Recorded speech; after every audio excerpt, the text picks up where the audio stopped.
everybody. It's Thursday. And welcome to this week's edition of The Night Bite. I'm Josh. And I'm Emily. And thanks for joining us this evening. Yeah. Special shout out to Josh. I put him on the spot this evening. I said, "You're making dinner." This and then evening. he did. Yeah. This evening. That's the only No, I'm spot. trying to give you a compliment. I'm trying to thank you for making dinner. Yeah.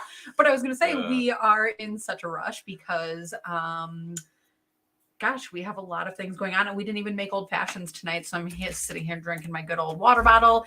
But we are preparing for vacation that's coming up next week. So to be honest, I don't even know if we're doing a show next Thursday. No, well, I don't know. I thought I've gone back and forth. I think it really depends on what our Wi-Fi situation. We'll post something probably Tuesday or Wednesday on the page if we're going to do it or not.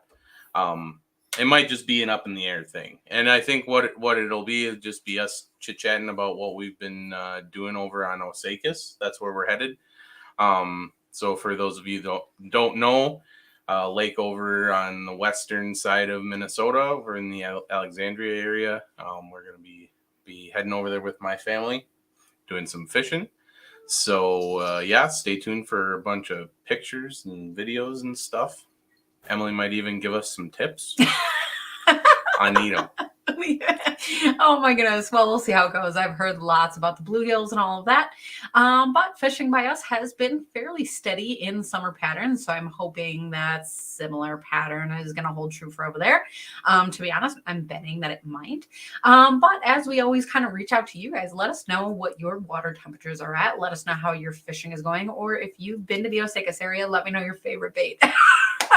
I guess I'm kidding. But, like we were saying, everything here is pretty standard summer pattern. What we're in low 70s for water temps. Actually, so we're in the mid 70s now. Hey, Sean.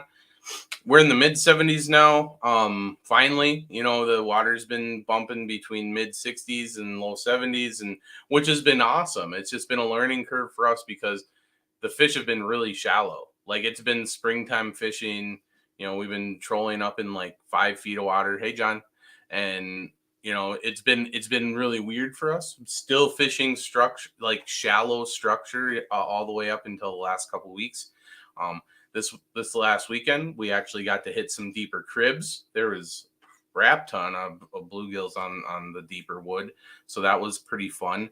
Unfortunately, our trolling motor, we've been having some electrical issues. Yeah. Hey, Grandma Dar. Hey, David. So we were just drifting over the top. You get like 5 or 6 bites, which I think kind of helped though, because if you sit on top of them, they tend to get wore out, and we got to do that for like an hour. Anyway, yeah. So that was pretty fun. And just as our water is warming up, my brain is cooling down. I'm ready. I'm thinking. I'm like coming home. I've been charging batteries. I've been shining up my auger. Emily doesn't even know. She's like, "Why are you in the garage for so long?" And I'm like, "Nothing." And I'm just like putting the polish away. And some of that's not true. I demanded that you made dinner today. But in all seriousness, I mean, I think, with the heat of summer, and it is starting to cool off, and fish are starting to feel that. And everyone is kind of starting to prepare for winter. And to be honest, one of my favorite people to follow all year round, but especially winter, is going to be our guest here tonight. So let's bring him in without further ado. Welcome to the show, bro. Hey, bro. I didn't see any ice this morning, but it's 48 degrees. Woohoo! I was so happy. I was mentioning off the camera that I was beaming, and my clients were like, "This is too cold." And I'm like, "Are you crazy? I love it. It was great." And so we're going to – I'm thinking ice. You're thinking ice. And you know what's nice about ice? There's no mosquitoes. There's no hornets. There's no yellow jackets. There's no wood ticks. I don't have giant fishing spiders or wolf spiders at my toes or crawling across my face at night.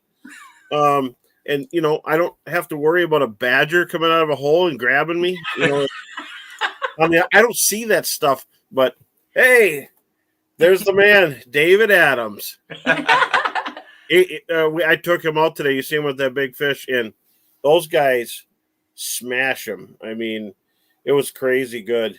and I was really hoping that the other boats around us would catch one, but anyway, maybe not. Maybe not. But what a great time spent. And our water temperatures were 76, and then in some bays they got closer to 80, and that's hot.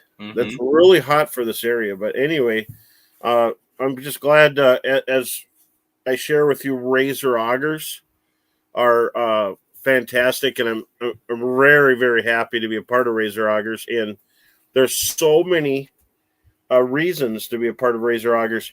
I love their 40 volt, 7 amp hour lithium big honking drill. And I want to tell people you can get them right now if you go to Up North Sports or Marine General. You don't have to wait. If you want to get that auger, you can get it right now. And then everything else is going to be in October. So if you're looking for a synthetic ultra or light, all that stuff, that's coming.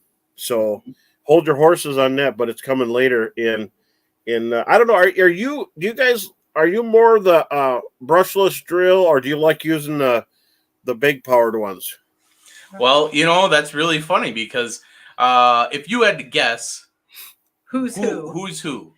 Who do you think? I would say synthetic ultralight on a brushless drill. Maybe Emily and Josh. You want that? You probably have your truck with a lift kit and big tires, so you're the 40 volt. It's exactly the opposite. What is it really? Yeah. That's great. I love it.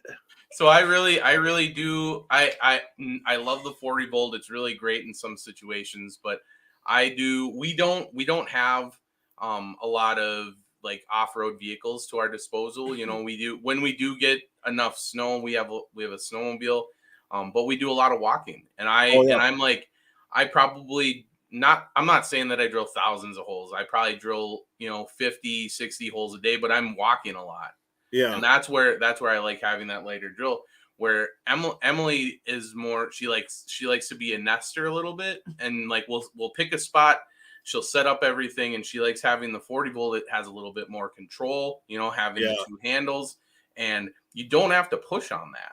Yeah. You just let it dig a little bit. Well, the other thing is, even though we have to fish together, our fishing styles are a little bit different. And so Josh is the kind of person who chooses maybe an area based on a map, or who knows, topography, who knows. And Josh gets there and he drills a grid. And that's super cool. But I'm the kind of person that I'm going to drill like maybe 2-3 holes so I can see the trend if it's getting shallower, deeper. But I like to use the aqua view and see what I can see farther away. Because if I don't have to drill even 10 holes, I'm not gonna. Absolutely. I agree with you. And, I've always been a flip style house, a fan of it. And now with Otter, with these monster cabins and resorts and lodges, you just pop those things up. It's like a little house in there, and you could drill your holes any pattern you want. And we like it, for guiding. You can't beat it because you can't fit so much gear. I mean, I put stuff in the back of my side-by-side. I put stuff, or I drag a skid house behind. But you can only fit so much gear if you're getting off-road. The real thing is their flip styles are Taj Mahal, but their pop-ups are the Taj Mahal of pop-ups. And I have, until last year, was the first year I actually fished out of the Otter. I fished out of it late the winter before, and they are super quiet inside. I was surprised. The insulation is heavy duty. There's nothing better. The denier is super fantastic. If I go blank here, there's a biting fly walking over the camera here, but I did see something like yeah, there's some gnarly bitey things around here. That's why I like winter. Yeah. So if they had some kind of skin magnification device that could see mosquito bites, I probably look like a gravel pit right now from all the bugs that have bit me this year. So I'm ready for winter. So Otter houses, Razr Augers, peanut butter and jelly to me. And Otter, everybody that's fishing the tundras up in Canada and crossing from one lake over a peninsula to another lake, they all have otters. The Canadians, the Lake of the Woods people, Rainy Lake, they can't afford to have something snap and break. And and they're out in temperatures that they'd find them in the spring kind of thing. So that's the thing. Well, and you bring up a really good point about the insulation, because that's one thing that's pretty unique to otter, and the reason why it's a little bit quieter and so much more durable is that it's not glued together. It's all the outside shell is all one Free piece, floating. and then there's insulation stuffed in there with another shell, and so it's a really cool patented way of putting their insulation together. And yeah, Emily and I both got one of the hideouts. We each have a hideout, and we have the Monster Lodge. We love camping in it. It's awesome. There you go. And last year we didn't get to do so much just because we were doing a lot of searching around lakes. When the ice was and this year we'll be able to get out there. But our hideouts lived in our truck, and so we're super happy with those. Yeah, and just being able to have the Razr around has been awesome, and it just reminds me of remember when that first curved blade came out, and they did something to it along the way, and it didn't work the same. And this reminds me of the old one when I first picked up the old one, and it just cuts so nice. And I have a pretty bad shoulder from work, because I used to have to drill a lot of holes side by side, not Mickey Mouse them, but side by side, to get my instruments in the creeks. Yeah, and it rips your shoulder a lot when you're doing that, especially with that gas stuff. And these ones cut so much more smooth, and I don't have, it doesn't wear on my shoulders much. So that's I agree with you on that 100%. When I met Nick, who's he runs Razr Augers, and Richard is a brilliant mind behind there. But Nick Cox, who basically he's at the shows, he's very cordial. Everybody loves him, and he's got roots in fishing, and he's president of Razr Augers. It's amazing how he could maintain such a great level of communication to customers, and he's just great. He could hold court with a whole booth, and I think when I seen that, I was kind of curious. And then when I looked at what they had for offering, I loved it, because I've tried every auger. I mean, I've been, I've tried many augers. I had one company for many years, and it was okay. I mean, it's better than the old spoon thing, or I would wear augers out over and over, drilling these lakes before Ford viewing, before map chips, and not before the wheel or anything. I'm just talking about it's been a long time, and I'd be gritting out there, and this stuff now, it's easier to drill a hole than it is to walk across the ice in a little bit of snow. And in the past, I had great big heavy. I'm lugging them, jumping in and out of my machine or my truck or off my sled, and breaking it into football fields, lakes that are 20, 40, 60,000 acres, and taking a corner. Okay, this corner, I'm going to learn it this week. Razr Augers are so good. They got these patented wings that just drill it smooth. So when you hit the bottom of the hole, it goes right through. And they keep coming up with such cutting edge techniques, no pun intended. But I am absolutely. And then the synthetic light and synthetic ultra. The light is actually a lighter version. You could actually put a handle on it. You could drill with it, but it has it's really light for walking, portable. And then the ultra could go on a power head, 40 volt power head, or you could use it on your with your brushless drill. And that's a whole nother thing. Brushless drills, which ones do you guys use? What's your preference? We use the Milwaukee. I think it's a 2408, the 18 volt fuels. And you got to have a half-inch bit on that, and it's got to be brushless. Otherwise, you'll get like one or two holes, and you'll smell something, and it's done. Yep. It's done. Yep. And and one of the cool things about Razrs, they have a whole chart. Even if you find one in the store, it has on the box, it has the specs, and those specs are good for any auger on the market. So if you can Isn't that find, something? you know, so that's so cool that they share that information. If you're just like wanting to get into the market and you don't even have a drill that you think is applicable, check the box on a Razor first, because they'll or check the website, because they'll tell you, and maybe you have one and you don't even know it.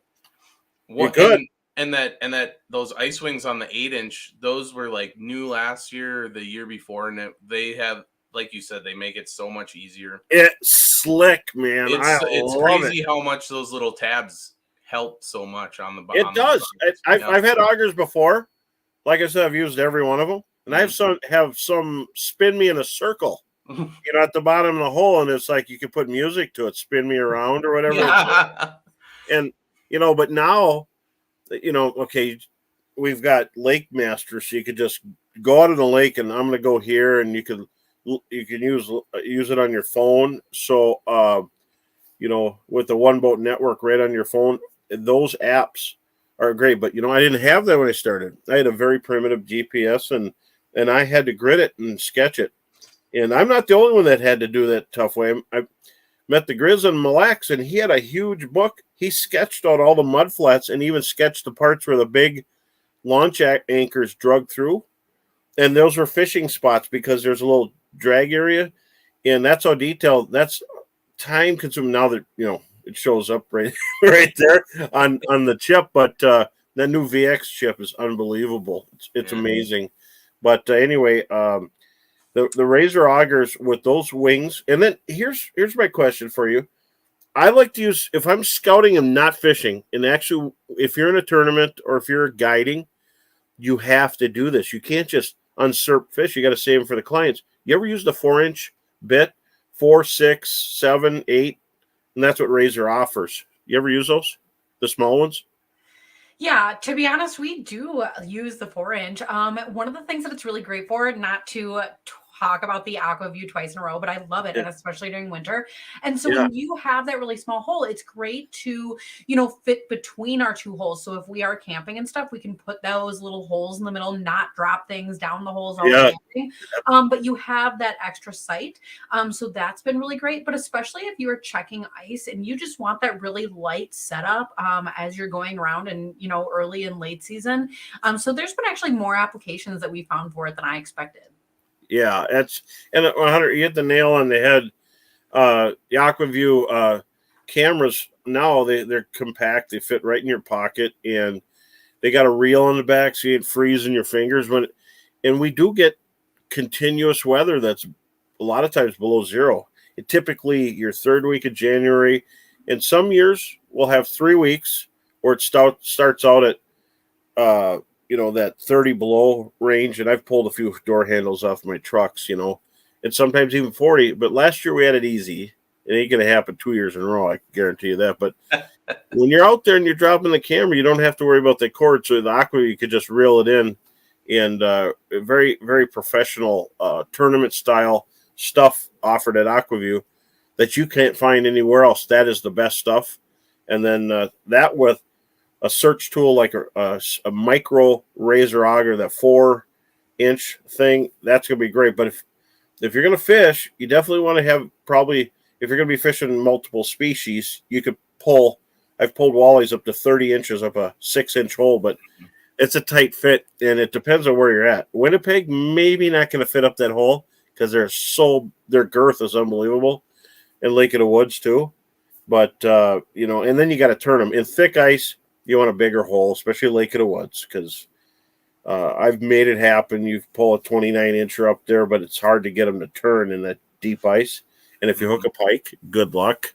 But you can make a peanut too. So I'll drill 2 holes, and with the Razr and the wings, normally when you drill a hole and you drill a second one, it shoots all over the place. When you're drilling a peanut, which is a hole shaped like that, so you drill a hole, then you drill another hole here, it goes through. It's unbelievable. It's always been tough to drill peanuts with other holes, and that's, to me, that's spectacular. It shows the absolute cutting edge that thing has, and how smooth it is, because it's normally the other augers would spin into the other spot. So I'm loving it. Okay, so I have a question though. Josh and I will go to shows and expos, and I don't know that you're there, and that's awesome too. But we have been talking about the razors. Man, there's the 40 volt, there's the 24 volt, there's the ultras and the lights and the drills and the hands and the this and the that and the sizes and the things, and you can get anything that you want. And so the funny thing is, there is truly an auger and an option for everybody. But when we go to the shows, I have noticed that, people get nervous that Razor is still the youngest auger name, I guess, on the market. And so people get nervous about that. So first of all, I guess my question is Razor that super, super new? And I guess what opened your mind to trying it? Because otherwise what I tell people is, why you should trust it is because bro's on the box. Well, yeah. And I got to tell you, when I seen it, I check things out before I do it. And I said, I'm going to check this out and you could just have it back. Let me try it. I tried it. I said, you're not getting it back. And so I tried a lot of stuff and then met Nick. And, there's not some, it's not some giant multifaceted billion-dollar company. It's a mom and pop business. And that's what I support.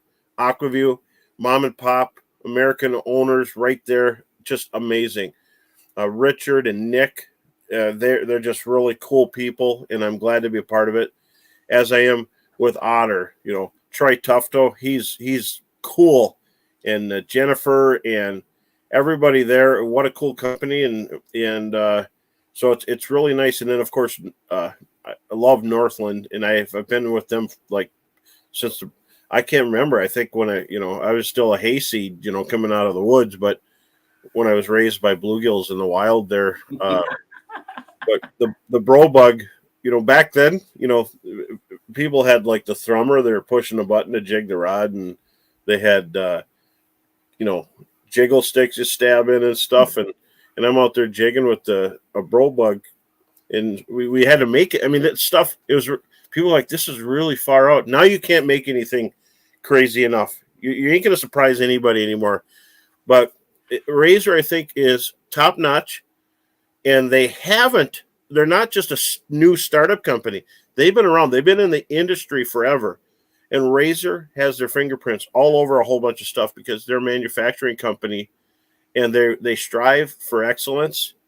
And that's why I like them, as does Aquaview, Northland, Humminbird. All my sponsors are really cool, and they're family-owned companies. And, just all the way down the line, Fish Monkey, AFCO, all the companies, Lund, Mercury, doesn't get more Americana than that, So. Oh my goodness. So, I mean, that's an interesting point because you're talking about there's almost nothing that can surprise you these days or surprise consumers these days because, you're right. Everything these days is shiny or flickery or has a blade or a decoration or a blingy thing or something new that I'm not even talking about, and it's all there. So, I mean, we talk on the show all the time. Sometimes what you do to get bites is you show fish something that's like out of the ordinary, something that they don't expect. So I guess you're right. In a market that is so flooded, how do you continue to bring new profiles to fish? Here, when I'm fishing, a lot of times I'll notice fish will come over to color, something bright or something contrasting. You get in dark water. And I've noticed, in clear water, like bright colors bring fish from a distance. But some of the bigger ones, it doesn't work that way. And so I'm checking stuff out. Can you still see me? Yeah. Okay, perfect. And so from a distance, I can see it. And in dark water, dark colors work extremely well. And I think that the silhouette and profile under the ice. And one thing I've always done is I'll fish above the fish and then see what they do. And watching on the Aquaview, watching on my forward viewing with Humminbird Mega Live, you see little subtle changes. Are their fins moving? Is their spine sticking up erect? And I see that in walleyes when they come through. If their spine is up, they're active. They're ready to pounce. If they're swimming through and their spine's down, they're like, okay, I don't want none of this, So, and it's really important. Fish give you little stories, little clues, and if you pay attention to it, you can make it happen.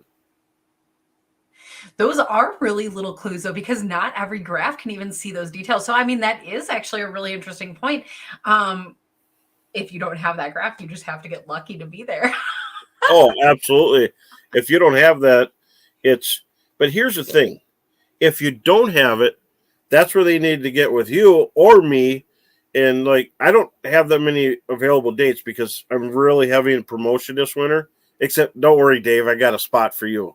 You and Odie, yeah, we're gonna get you guys out there. And I had a great time with those guys today. But it's so unlimited time. You could come with me, and I could leave a mega live between you and an Aquaview, and you could try it. We'll be in an otter house, a pop up, a flip style. And sometimes if it's 50-mile-an-hour winds, I might have it tied down to a little ice in the hole with strings attached to keep the thing down. We'll drill it down. They have little adapters that will drill it in for you. So your cordless drill, it's just a great drill. I have a Milwaukee and a DeWalt. So everybody out there, I've got both of your companies, so I've bought furniture in their buildings. But you're open for a sponsor. No. Well, that's just it.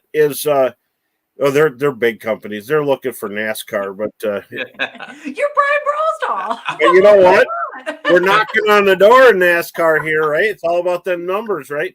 But here's the thing I've noticed, and correct me if I'm wrong. Just the way it's attached. Now, they weren't designed for ice, but that DeWalt is screwed on there and it doesn't come off. And I've broken the handle off, and I don't let anybody push on it. I don't let anybody touch my stuff because I'll have someone bring stuff back in pieces. Can I borrow that? Or, the little side thing. Everybody comes in my garage, my buddies or neighbor or whoever. They come, hey, do you need that? And I say, yes, I need that. and they go, what about this? And I'm like, this ain't a garage sale, and nothing's for sale, and nothing's for free. But anyway, I had to throw that in there. So I have both. So DeWalt versus, Milwaukee drills like crazy. Hey, can I get a little bit of fur off that cat for my Jakes? What's the cat's name? Fisher. Fisher. Oh, that cat would have fun with the big old spiders in my house. Probably. Yeah, and so Razr is going to be at quite a few shows, and I just want to make sure that I let everybody know. Of course, St. Paul Ice Show, Blaine, Duluth, and the Wisconsin Ice Shows, and it's they're going to be there. And Duluth, Nick might not be there, but I might be there. Brad might be there holding court. You're going to be at these events, so it's a fun time. Stop by the Razr booth. Even if you bought one, come by and get a bait puck from Razr. The Razr puck is great. Keeps my waxworms from turning into, totally look like ash. And you don't want your waxies to look like ash. Yeah. Don't say that real fast over and over. And I don't want any of my bait to look like ash. So they keep it from freezing. And what a great idea. And Razr invented that concept. Mm-hmm. So if you wonder how long they've been in business, they invented that puck. So pretty cool stuff. And there's a little history for you. And I'm in the industry. I want everybody to do good, but I want Razr to do better. Well, and you bring up a pretty good point about being at all these shows across the Midwest. And if you are able to get to one of the shows, especially the Wisconsin Ice Fishing Expo, because that's our baby right now. But yes. But one thing that I want to bring up is that we've been talking a lot about the light flight, and we've been talking a lot about the synthetic. But they do have a metal option called the Scout for your drill. And for you guys that are skeptical about the synthetic, I have two things for you. So one, I'm one of those guys that was skeptical about the synthetic, and I still run a steel 6-inch just because I'm one of those people that set something down and I might drop it or run it over or do something stupid with it. And then I get angry because now it's broken.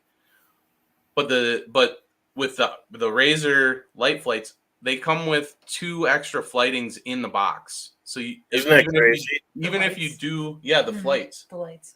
or the light, well, both the synthetic lights and Well, that's great, and that costs them money, but right. they want to make sure that your experience is a good one. If you're on a lake, and you let if I let some of my buddies take that over there, they're going to jam it in there sideways or something, and if they break it, I can just slap a new one on. I just want to show you a crappie that was just caught 17 and a half inches near my area. Let me get it centered. Is that a big one or what? That's my crazy. God. I don't That's even know. gotta be that's over 3 pounds, Yeah. But I wish I could tell everybody where that was at. I can't. They have to pay you for that information. Well, actually, no. No. It is a slow, meticulous thing because I don't guide for crappies or panfish. I do walleyes, and then we accidentally catch a lot of big perch. And in muskies, we were talking. I used to fish and guide for muskies, but then you get them. You're either going to be a good muskie angler, or you're going to be kind of a little bit of good at everything. I'd rather be really good and just go put the hammer down on some walleyes. Mm-hmm. And so walleyes, the phone rings. Panfish up here, no.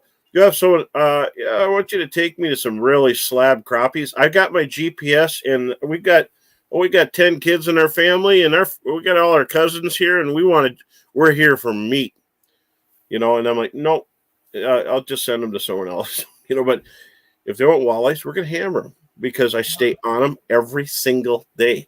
And but anyway, so I'm selfish on panfish, but if it's a meticulous process.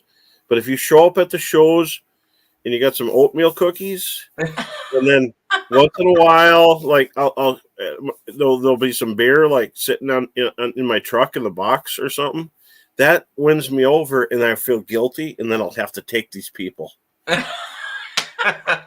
maybe I'll just tell them where to go. Right? Yeah, just go, right. Just don't kill the lake, please. That's the thing is. You go to a lake you haven't been to in a long time, you don't know what happens. If you don't have a time lapse, how many people went there? I'll go to a lake and like, man, this thing's dead. There's nothing left in here. And if you just wonder, was there like 9,000 people out here this winter or what the deal is? You have a lake that the fish just jump on your hook and they're big and you don't find them. And, you just don't know because there's so many lakes and you got so many lakes. There's 14,000 lakes in Wisconsin. That's amazing. We got 10,000, but I think of that 10,000, under 7,000 are fishing lakes, and then the rest are duck sloughs or leech. Where you get leeches but I don't know a lake with leeches. If anybody's got private land near me and there's leeches in a pond that you have, let me have access. Let me have access because that stuff is black gold. And they want so much money for it. It's unbelievable. And they, it's a lot of work. Yeah. But I remember when they were like $4, $5, $6 a pound. Now they're like 60. I'm in the wrong business. Yeah. Give me some waiter boots. Yeah. No, but you have to know the lakes, and they don't grow in trees. But those lakes, they got those leeches that are a little older, or people are trapping or letting some of them back in there. Those lakes, man. That's gold right now around here. Wow. Where did I go on a tangent for? I don't know why. I'm shocked that leeches are so integral in your fishing, to be honest. Like, I assume that you were more of a plastics person. Always plastics, but there's an ebb and a flow because I was using the eye candy jig crawler. I had one on for 2 weeks, and oh my goodness, the fish I caught in that thing. And then the northern bit me off. But I had one jig crawler tied on my line, and I always have fresh plastics on everybody's line, and I have lots of clients that'll tell you every fish we've always caught is on plastics. It's 62 days last year when I got to use that stuff early. 62 days last year, we got our limits all on plastics. But it depends on water clarity. And, Secchi disc readings last year at, in the middle of summer were in that, it was between 10 and the middle teens, and now it's 26 foot of clarity on some of the lakes I'm fishing. And so they're following it. You could have a whole school follow right up to the boat, and you look at them, and then they turn around. And then there's other days where they just inhale it. So you have to be able to flex, and that's the whole thing. You got to know when to start slinging bobbers or small tungsten jig heads with a leech, the short shanks. But then, so in the plastics world, that jig crawler, we just hammered them for like 2-3 weeks, and then they switched over to paddle tails, and that's when Nick came up, and he could tell you the stories. All the big fish we caught on the eye candy paddle tails, it was unbelievable. No bait, marinated them a little bit, put some scent in there in the trays, Yeah. and then we had the bug hatches, and it's like a reset button. Now you got to bring minnows. Now you got to bring leeches and worms and plastics, and always have them sitting there, and you try it, and you watch them. If they're hammering it, you do it, but you only got so much time, so you got to hustle. It's like, you're in a tree and you're only hanging with one arm and don't let go. You got to keep going. Yeah. That's how it is. So I got rods hanging on my boat. I don't even know how many I have left in there today. I have to constantly take them out because I got so many things tied up. I've got the flash tails on, which is it's a new one coming out from Northland, and I've got pitching puppets, all different colors, and bobbers. Got brass sinkers so I could see them with forward viewing. Got all kinds of tricks in there, and I'm telling you have to do that, and then also work with people. You in the past you usually have this guy didn't work with that guy or whatever. Now everybody's just got to help each other because you do better. Now you don't want to give them all your spots, but around here, if we give each other clues, we won't go to each other's spots unless it's a big spot loaded with fish. You just need to know what's shaking, and then you go from there. Mm-hmm. So, but it's been great in plastics, eye candy. It's unbelievable. You put it in the water, and every single cast, something comes after it. But I get clients that they'll do their best to cast, and I have to duck. You're wishing you had a snowmobile helmet on. Today, I had guys from Camp David, and they could flip it out. Hey, Pat, what are you up to? What's going on? Always fun, Pat. I was always looking for him because, I always knew if I could find him, I could find what the happened in a spot, and well connected and does super good in fishing and super busy guy, but a great guy. But so pitching, different things they can't cast, and so if you're using speed corking. Is what it's always been called in Mille Lacs. You drop the bobbers behind the boat, drive it around, let go of the line. And that's how easy it is. But with forward viewing, you could really help them. And then if the bobber just sits there, grab the eye candy, throw it in there. So there's a 1-2 punch. You throw an eye candy, really bright colored paddle tail through the school where your bobber's parked. And if they're not eating it, you reel that through, and then when they're following it, you rip it out of there as fast as you can, and they kind of move around, and there goes the bobber.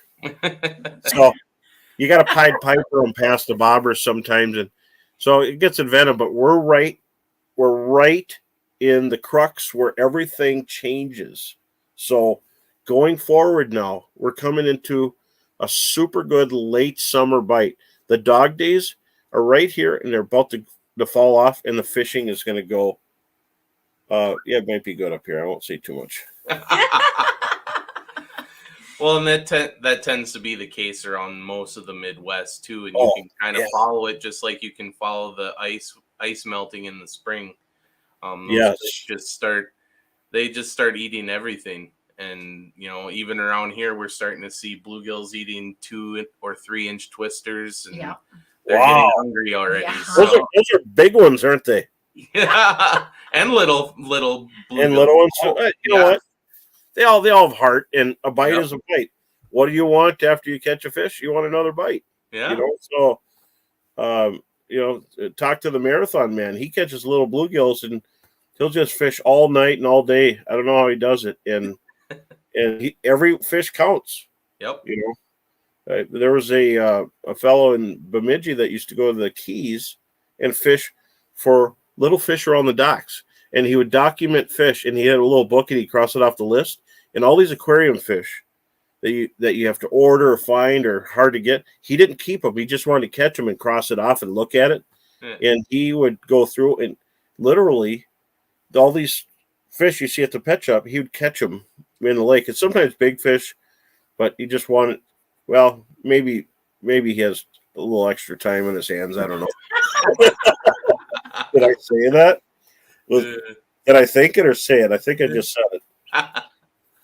But you know, it is really fun to catch those unique fish. And so even something like a pumpkin seed, man, you pull one of those up, the colors, and it's like, it is exciting. So I mean, I understand that. Rounders, they just spin around. Love them. I just love them. Pick them up, them big ones, throw them up in the air. Oh, this is such a cool fish, like a baby. And then before you let them go, you just take one bite. And that's what this is for right here. I got one sharp tooth, and I just put one little tiny nick in them. And I go, okay, I'm not going to eat you, but you know what? I just love them. I don't hug them too much anymore because they might die, and I forget I got them there. But I love bluegills, pumpkin seeds, crappies. Yeah.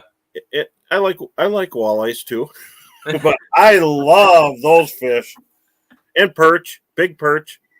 You know, I happen to have the ones over my shoulder on this side here. There's a 2.4 and a 2.2, and they're over 16 and a half inches. Heather got them, of course. That's my 31-inch walleye, but and so it's kind of fun to look at them, you know.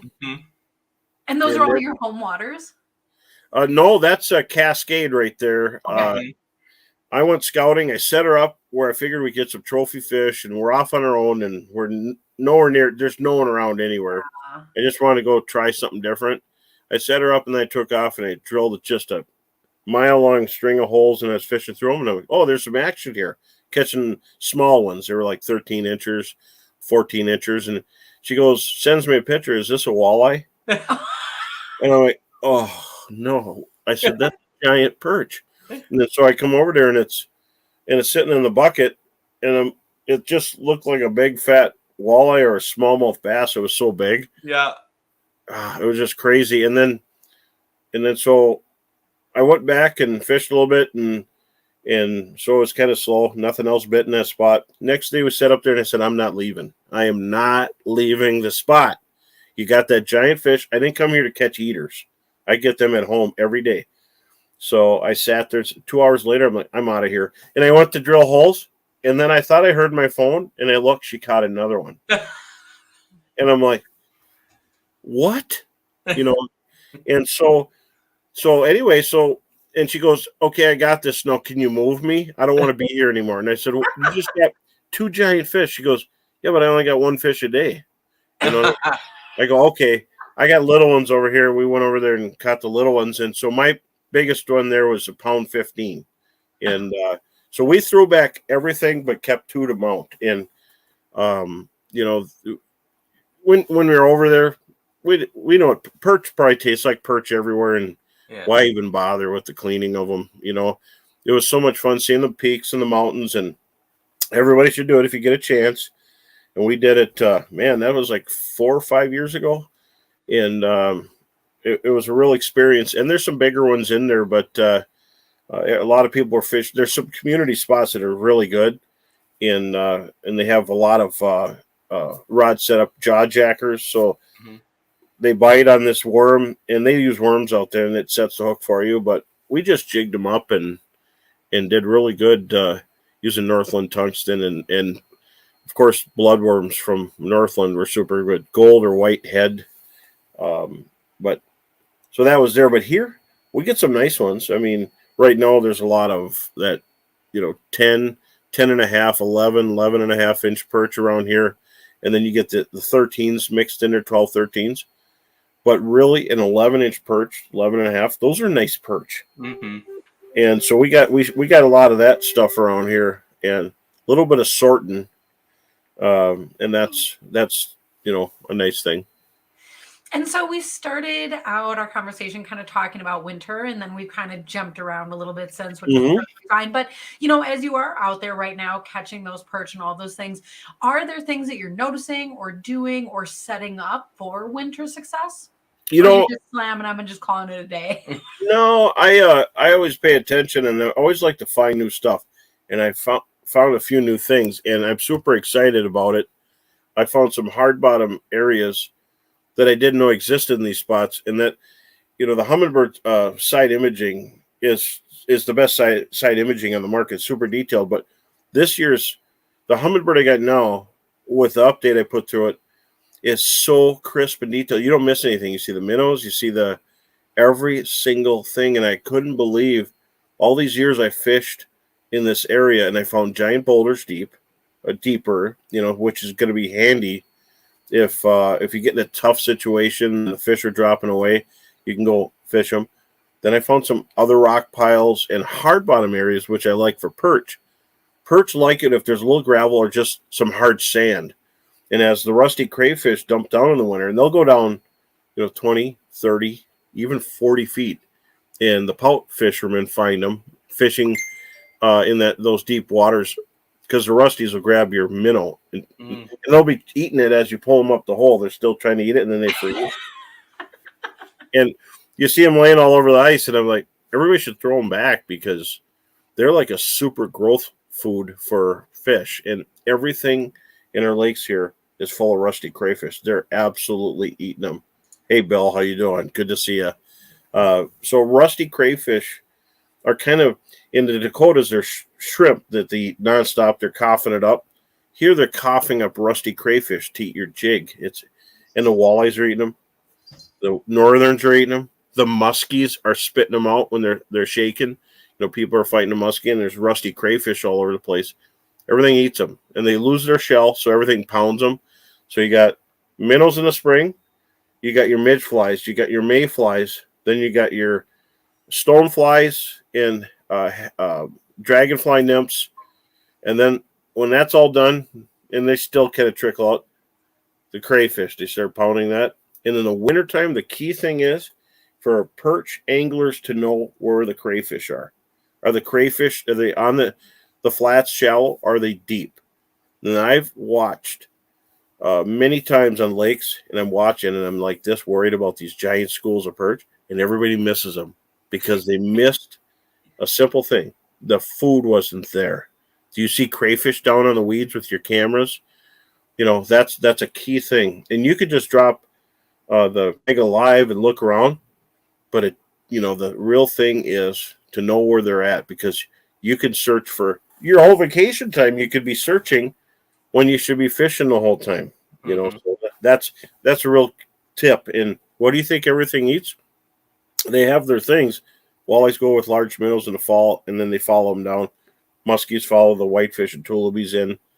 They're chasing suckers now, and all our lakes naturally are loaded with white suckers. And then as winter comes, the perch are going to watch those crayfish. And some of these weed beds, all the crayfish dump down. So I'm done now. Sorry. You're done now. I was just sitting here like soaking it all in. Like, Well, does yeah. it come out as a map and a print version? Because your cycle sounds awesome. Well, actually just think about all the time in the boat, you're sitting there and you're like, why are they doing this? And then fish sometimes surprise you. The salooner tables, I have the app on Game and Fish activities. And I just coughed Canadian smoke. Thank you, guys.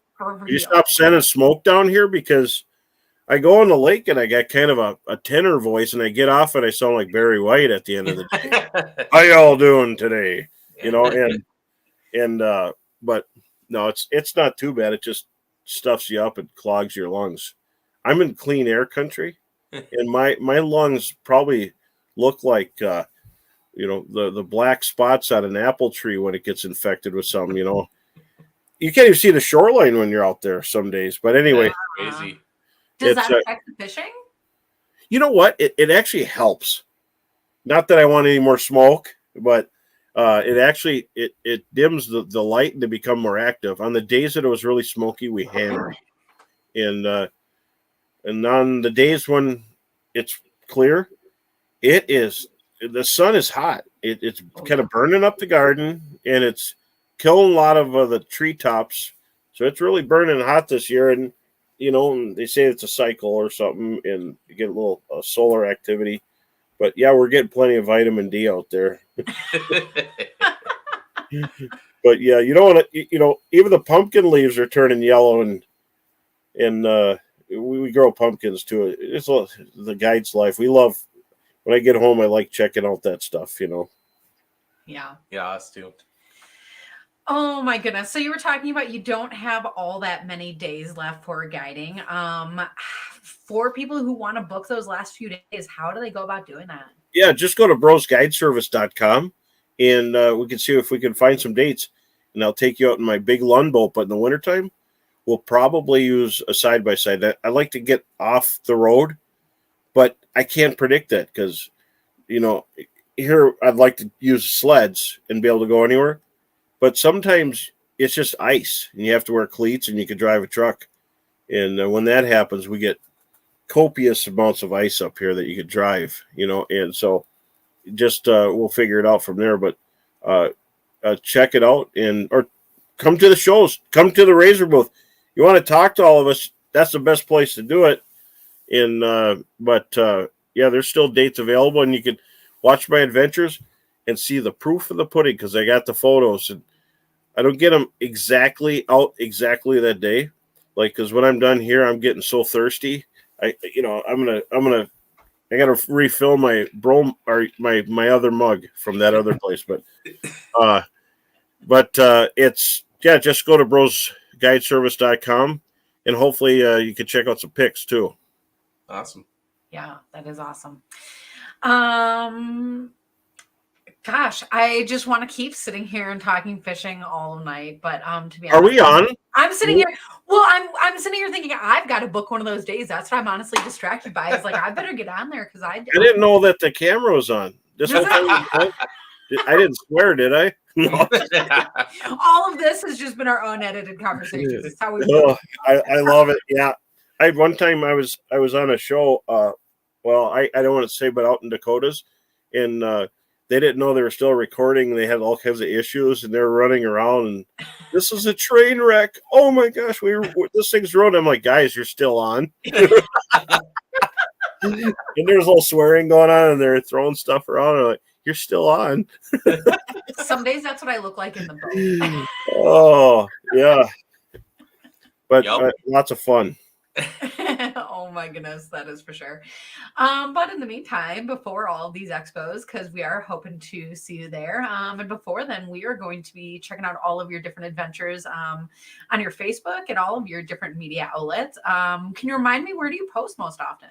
Well, I'm going to be on Facebook at Brian Brosdahl, and then brosguideservice.com, and then from there you'll see all the links that go everywhere. And here's a little funny story.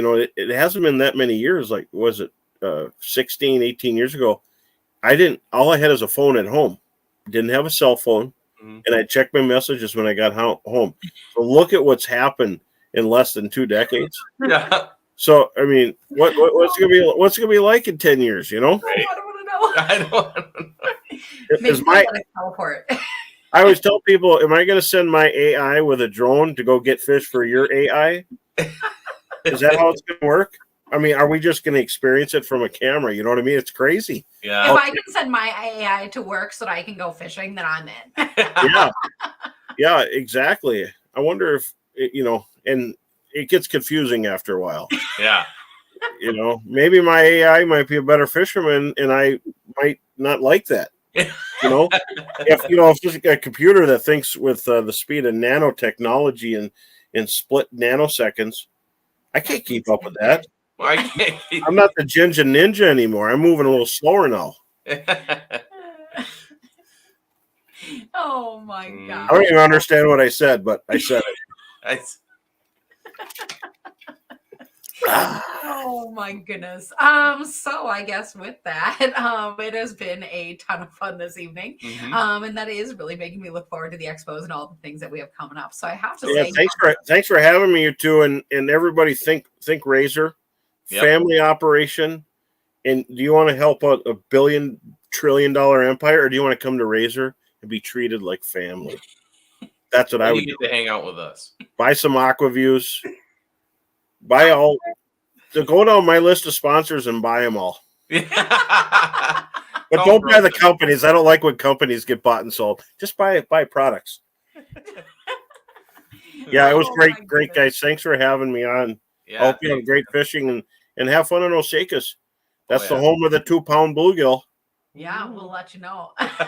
That's awesome.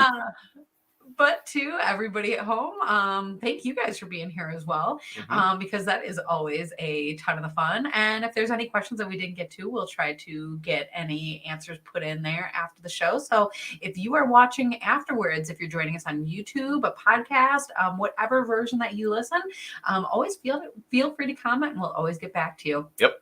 And with that, looking forward to next week's edition of The Knife Fight. Night, everybody.